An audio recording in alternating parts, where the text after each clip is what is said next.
Saya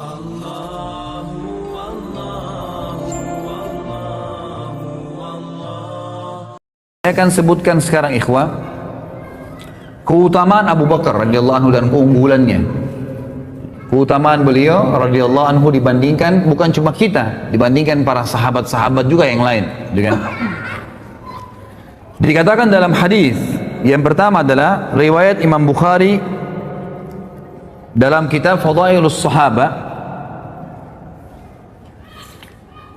dari Abu Sa'id Al-Khudri radhiyallahu anhu, ia berkata Rasulullah SAW bersabda, inna min amannin nasi alayya fi suhbatihi wa malihi Aba Bakar walau kuntu muttakhidan khalilan ghaira rabbi lattakhadtu Aba Bakar walakin ukhuwatul islami wa mawaddatuh la yabqayanna fil masjid babun illa sudda illa babu Abi Bakar.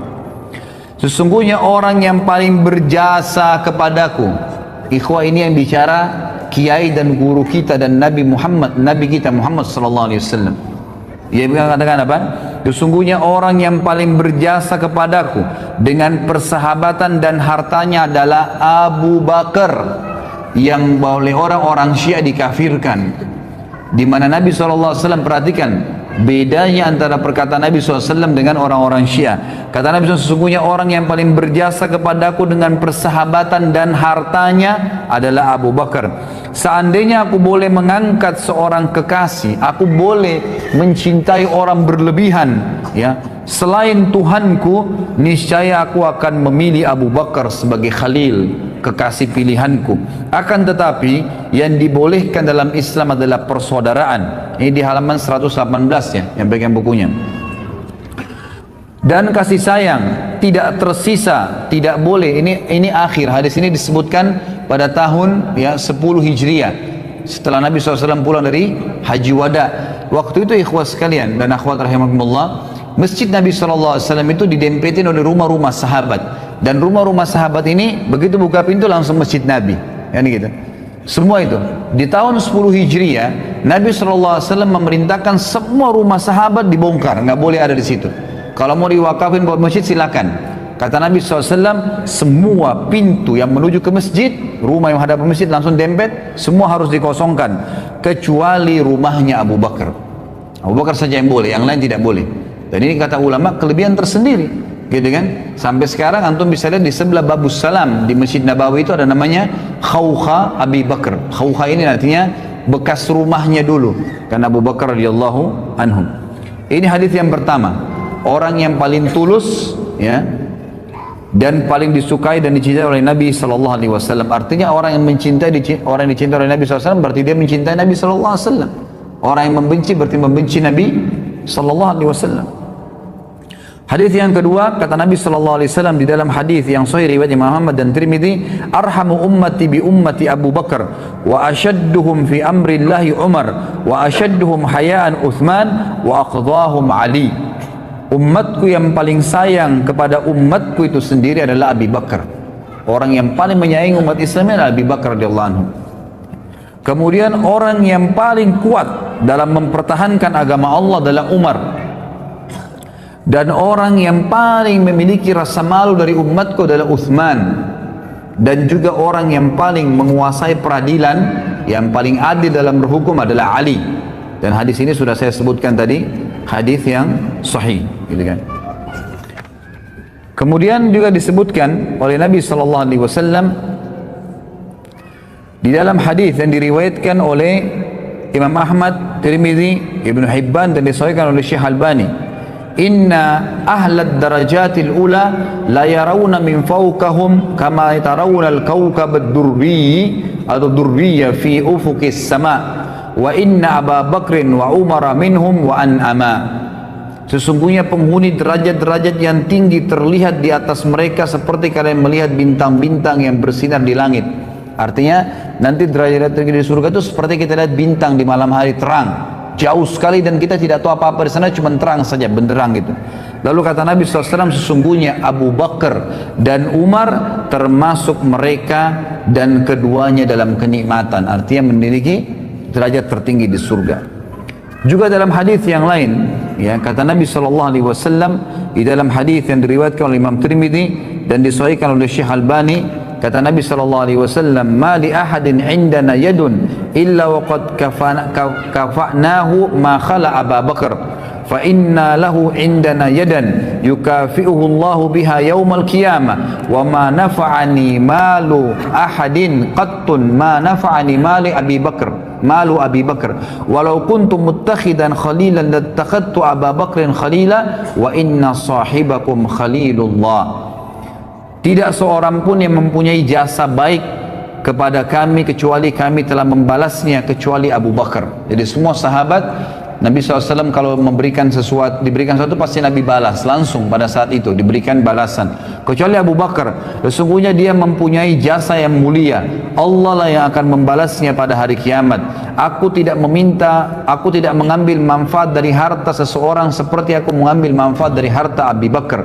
Seandainya aku boleh mengangkat seorang khalil, kekasih, ya, niscaya aku menjadikan Abu Bakar sebagai khalil, dan sesungguhnya sahabat kalian ini adalah khalilullah. Sesungguhnya sahabat kalian, maksudnya Nabi SAW ini, sesungguhnya saya, kata Nabi, adalah kekasihnya Allah Subhanahu wa ta'ala.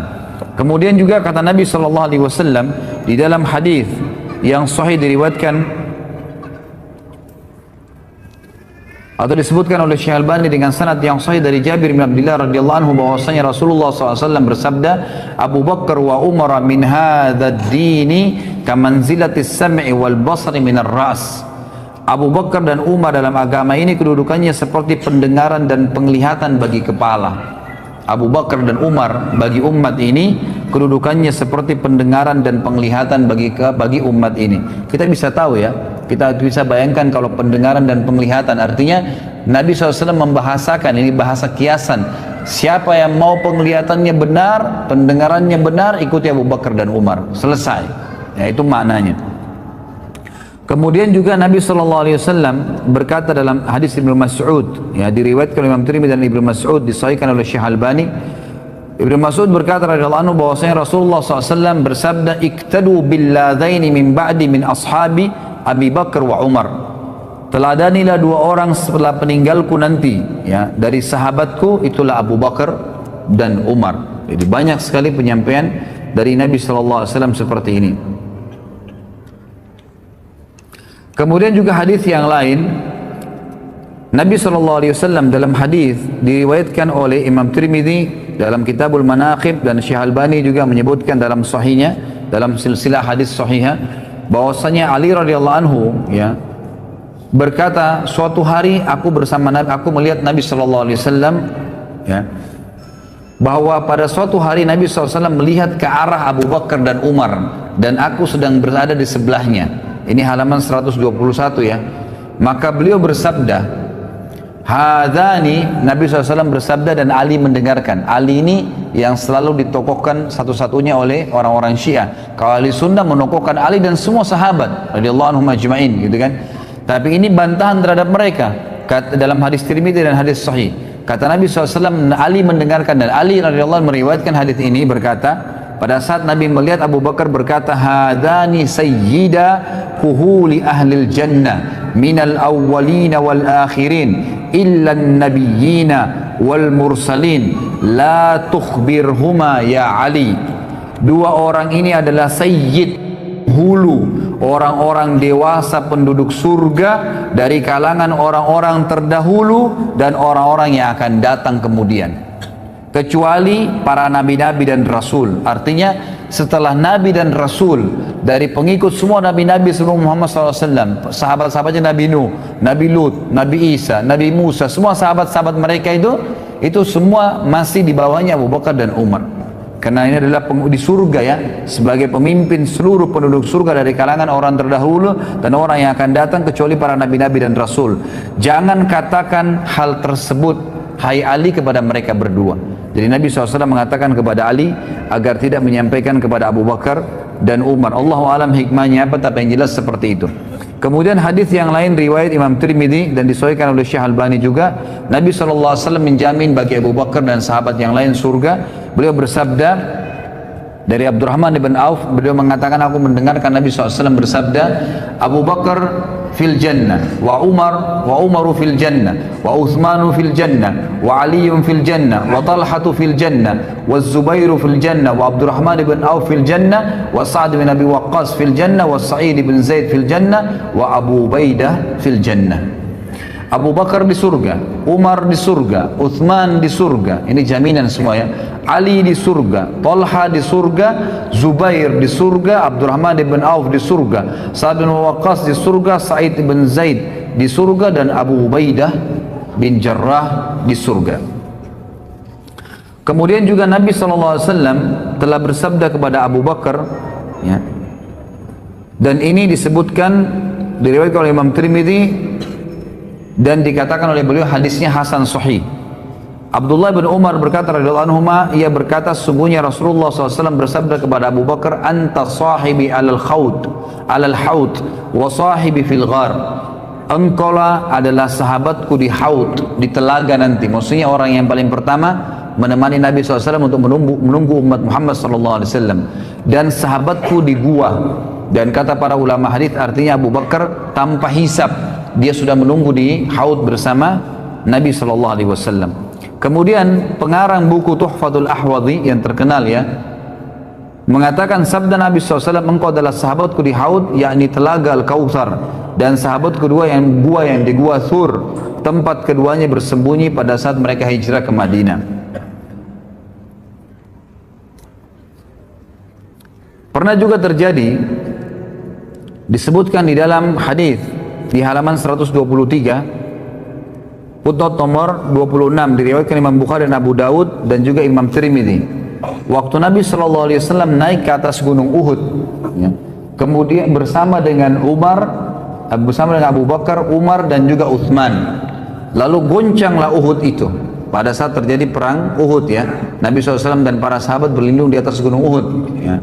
Kemudian goncang gunung Uhud, maka Nabi SAW menyentakkan kakinya sambil berkata, uthbut Uhud, fa innama alaika nabiyyun wa siddiqun wa syahidan. Tenanglah wahai Uhud, di atasmu ada seorang nabi, seorang siddiq, Abu Bakar, dan dua orang yang syahid, maksudnya Umar dan Uthman radhiyallahu anhum ajma'in. Tentu ini cukup banyak ya. Ya, cukup banyak hadis-hadis yang berhubungan dengan fadilah beliau radhiyallahu anhu, dan ini juga tidak bisa saya sebutkan semua, gitu kan. Yang jelas di sini kita bisa melihat atau mengambil bagaimana Abu Bakar itu punya kedudukan di mata Nabi sallallahu alaihi wasallam. Ada di antara riwayat yang saya pilihkan adalah pernah terjadi di dalam riwayat yang sahih. Ini disebutkan oleh Imam Bukhari di dalam bab Al-Fadail, maksudnya Fadail Sahabat ya. Dari Abu Darda radhiyallahu berkata, aku sedang duduk bersama Nabi SAW, tiba-tiba Abu Bakar datang terpongo-pongo ya, atau tergopoh-gopoh maaf, sambil memegang ujung kainnya sampai lututnya sedikit terlihat. Maka Nabi SAW bersabda, sahabat kalian sedang menghadapi masalah penting. Yaitu Nabi SAW sedang duduk dengan sahabat-sahabat Nabi yang lain, tiba-tiba Abu Darda meriwayatkan Abu Bakar datang dan tergopoh-gopoh, bergesa-gesa sambil mengangkat bajunya karena buru-burunya gitu. Lalu Nabi SAW berkata, sahabat kalian, maksudnya Abu Bakar yang sedang datang ini lagi ada masalah.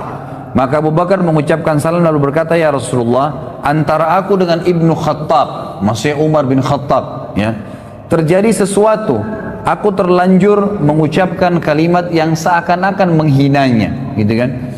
Kemudian aku menyesal, aku memintanya untuk memaafkanku, namun dia tidak berkenan. Dan ini pelajaran lain ya, bahwasanya Abu Bakar juga punya salah. Bukan berarti tidak pernah salah sama sekali. Tapi Abu Bakar dengan siddiqnya, seperti yang saya ucapkan ikhwan, salah, oh ya maaf saya salah, maafin, lalu tinggalkan. Bukan berarti memelihara kesalahan itu. Lalu dia mengatakan, saya minta maaf kepada Umar, tapi Umar tidak berkenan memaafkan, maksudnya masih jengkel gitu ya. Maka aku datang ke sini, maka Rasulullah SAW bersabda dalam hadis Bukhari ini, yaghfirullahu laka ya Abu Bakar, pasti Allah sudah ampuni kamu wahai Abu Bakar. Nabi SAW mengulangi 3 kali kalimat tersebut. Kemudian Umar menyesal, dia datang ke rumah Abu Bakar dan bertanya, apakah Abu Bakar ada di sini? Keluarganya menjawab, tidak. Maka Umar datang kepada Nabi SAW, sementara wajah Nabi SAW berubah karena marah kepada Umar. Sampai-sampai Abu Bakar merasa kasihan kepada beliau, ya, kepada Nabi SAW. Untuk apa marah gitu? Abu Bakar lalu berlutut di depan Nabi SAW dan berkata, ya Rasulullah, akulah yang salah. Aku yang salah ya Rasulullah. Maksudnya bukan Umar. Dan aku yang mau minta maaf. Sambil berlutut depan Nabi SAW. Lalu kata Nabi SAW apa? Ini pelajaran besar. Padahal Abu Bakar yang berbuat salah ya. Cuma karena dia sudah akuin apa yang terjadi. Kata Nabi SAW, Innallaha, dalam hadis Bukhari ini, ba'athani ilaikum fakultum kadzabta wa qala Abu Bakar sadaqa wa wasani binafsihi wa mali fahal antum tariku li sahibi fahal antum tariku li sahibi. Sesungguhnya Allah mengutusku di Mekah, kemudian kalian semua berkata engkau berdusta. Termasuk Umar kan? Pertama tidak mengimani Nabi SAW, mengikuti orang-orang Quraisy mengatakan Muhammad berbohong.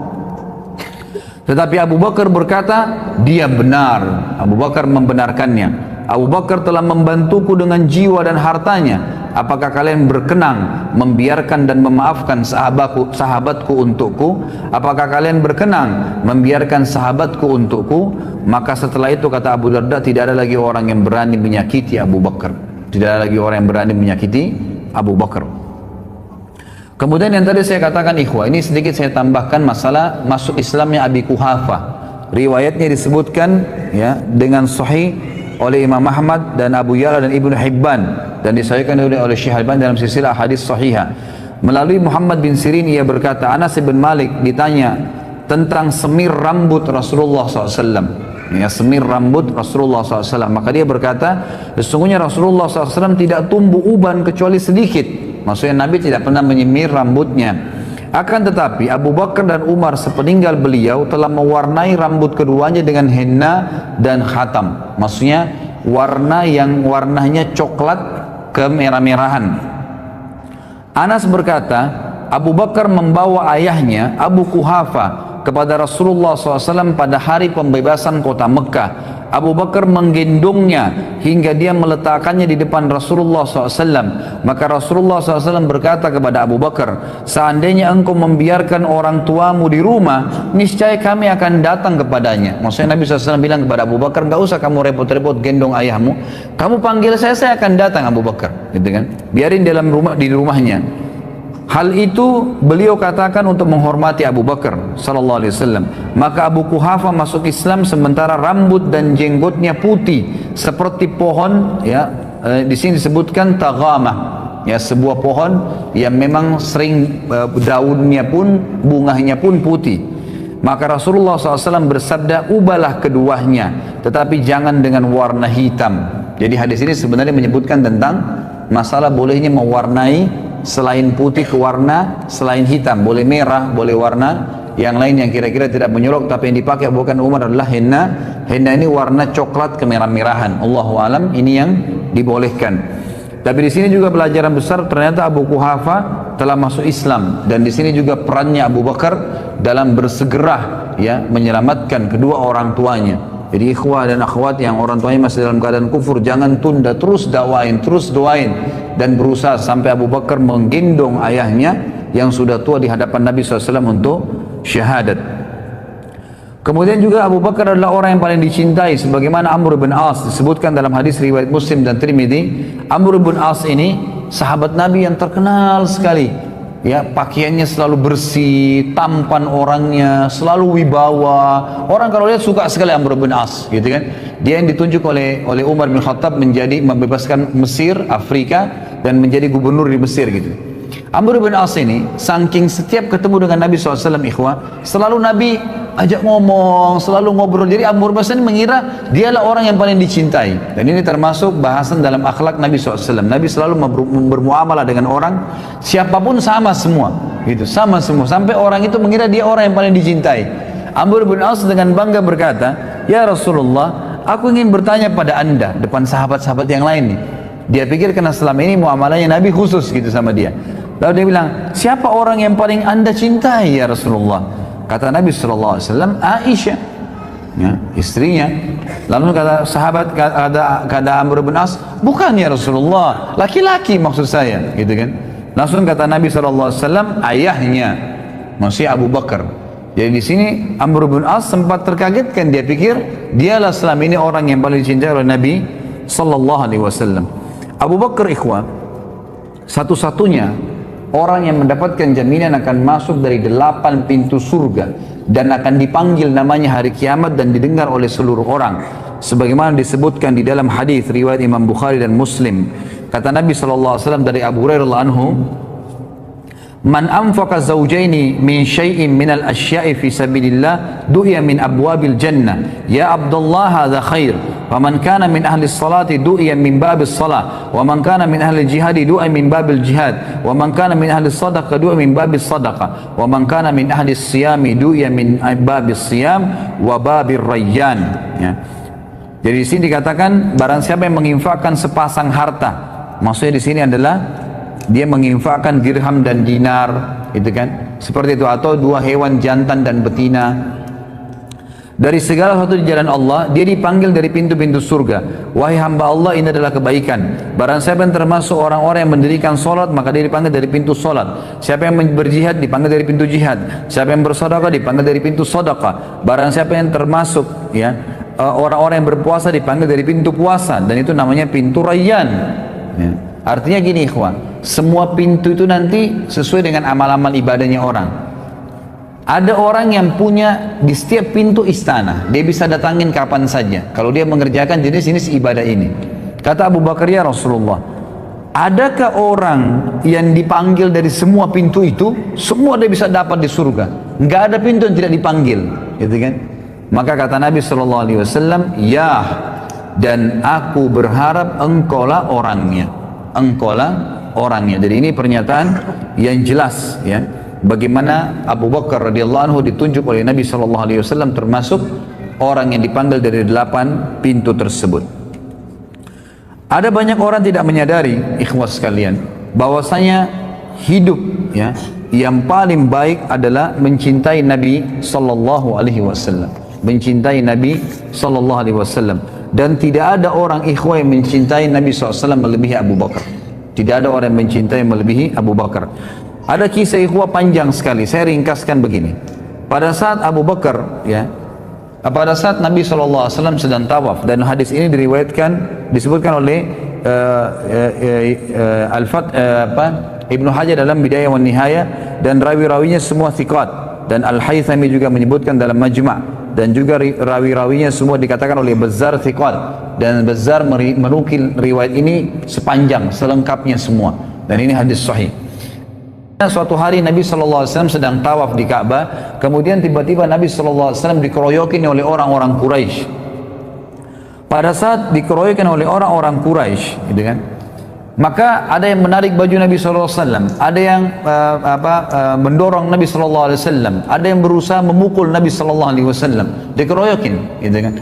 Dan tidak ada satu orang pun yang berani untuk membela Nabi SAW waktu itu. Sampai datangnya Abu Bakar, ya, Abu Bakar kebetulan waktu itu dikatakan adalah kepala suku Taim. Datang kemudian mendobrak orang-orang Quraisy tersebut, dan Ali berkata, pada saat itu kami semua menyaksikan, ya, tidak ada seorang pun di antara kami yang berani membela Nabi SAW karena banyaknya orang-orang Quraisy yang mengurumuni Nabi SAW. Sampai datangnya Abu Bakar, lalu Abu Bakar memindahkan mereka satu persatu, mendorong dan memukuli satu sama yang lain sambil berkata, ya, apakah kalian mau membunuh seseorang yang mengatakan Tuhanku Allah? Lalu datanglah orang-orang Quraisy mengurumuni Abu Bakar sampai datangnya seseorang yang bernama Utbah bin Rabi'ah. Ya, ini Utbah bin Rabi'ah nanti yang mati di perang Badar, terbunuh di tangan Hamzah radhiyallahu anhu, ya. Maka Utbah bin Rabi'ah pun memegang Abu Bakar lalu menghantamkan sendal yang terisikan dengan dobel karet yang keras ke wajah Abu Bakar dan menjatuhkan Abu Bakar ke tanah, lalu duduk di atas dadanya dan terus memukuli Abu Bakar sampai tidak bisa dibedakan antara hidung dan wajah Abu Bakar karena banyaknya darah yang mengalir, dan akhirnya Abu Bakar pun terpingsankan. Lalu datanglah suku Taim membela Abu Bakar sampai-sampai mereka memikul Abu Bakar, ya, dengan dengan kain, sehelai kain, dan mereka membawa ke rumahnya. Dan waktu itu Ummul Khair, ya, ibunya Abu Bakar masih ada, Dan Ummu Khair pun ini duduk sambil menyangka Abu Bakar anaknya sudah meninggal dunia. Mereka terus berusaha memanggilnya, menyadarkannya, membersihkan luka-lukanya sampai sore hari. Pada saat sore hari ternyata Abu Bakar masih bangun dan ternyata dia cuma pingsan. Kalimat yang paling pertama diucapkan oleh Abu Bakar pada saat bangun, bagaimana keadaan Rasulullah Muhammad SAW dalam kondisi sakit keras, gitu kan? Lalu orang-orang sukunya yang kafir-kafir, yang memang tadinya memang membela karena kesukuan, mengatakan tinggalkan saja dia. Bukannya dia peduli dirinya, malah dia peduli dengan temannya, gitu kan? Maka Abu Bakar pun tetap mengucapkan kalimat bagaimana keadaan Rasulullah kepada ibunya. Kata Ummul Khair, waktu itu belum masuk Islam ya, dia mengatakan saya tidak tahu tentang keadaan temanmu. Kata Abu Bakar, coba tanya kepada Ummu Jamil bint Khattab, ini salah satu muslimah, sahabiat gitu kan, coba tanyakan kepada Ummu Jamil. Ini yang pegang buku di halaman 130 131 ya kisahnya, 130 sampai 131. Jadi ini saya ringkaskan. Sekarang saya sedang bahas 131 di paragraf pertama. Pergilah kepada Ummu Jamil binti Khattab, tanya kepadanya. Ummu Jamil ini kebetulan seorang sahabiat yang sudah masuk Islam, gitu kan. Lalu datanglah Ummu Jamil kepada Abu Bakar, lalu berkata, Abu Bakar mengatakan, bagaimana keadaannya Rasulullah SAW? Kata Ummu Jamil, ada ibumu, Ummul Khair. Kata Abu Bakar, tidak ada masalah, sampaikan saja. Maka Ummu Jamil mengatakan dia dalam keadaan baik. Maka Abu Bakar pun mengatakan Alhamdulillah. Ya. Kemudian Abu Bakar pada saat sudah bisa bangun sedikit saja, beliau disuruhkan makan oleh Ummul Khair, ibunya. Beliau mengatakan, demi Allah saya tidak akan makan sampai saya mengetahui tentang keadaan Rasulullah sallallahu alaihi wasallam, sampai saya bertemu dengan beliau. Maka Ummul Khair pun ibunya dan Ummu Jamil meminta Abu Bakar agar bersabar dulu sampai orang-orang selesai bubar semua, ya, karena ini keadaannya tadi tegang, dikeroyokin ya, orang berkelahi pada saat itu. Setelah itu keduanya memikul Abu Bakar sampai di depan Nabi SAW, dan pada saat tiba di sana Rasulullah SAW pun mencium Abu Bakar, ya, mencium Abu Bakar, dan kaum muslimin menyaksikan masalah tersebut. Lalu Rasulullah SAW sangat terharu melihat keadaannya, hidungnya sudah hancur, gitu kan, penuh dengan darah semua, dan tidak bisa ngomong pun, tergagak-gagak ngomongnya. Lalu berkata, ya Abu Bakar, tidak ada apa-apa ya Rasulullah, aku tidak apa-apa, demi ibu dan ayahku tebusannya. Maksudnya ini biasa orang-orang Arab mengatakan begitu, misalnya Anda lebih berni daripada ibu dan ayah saya.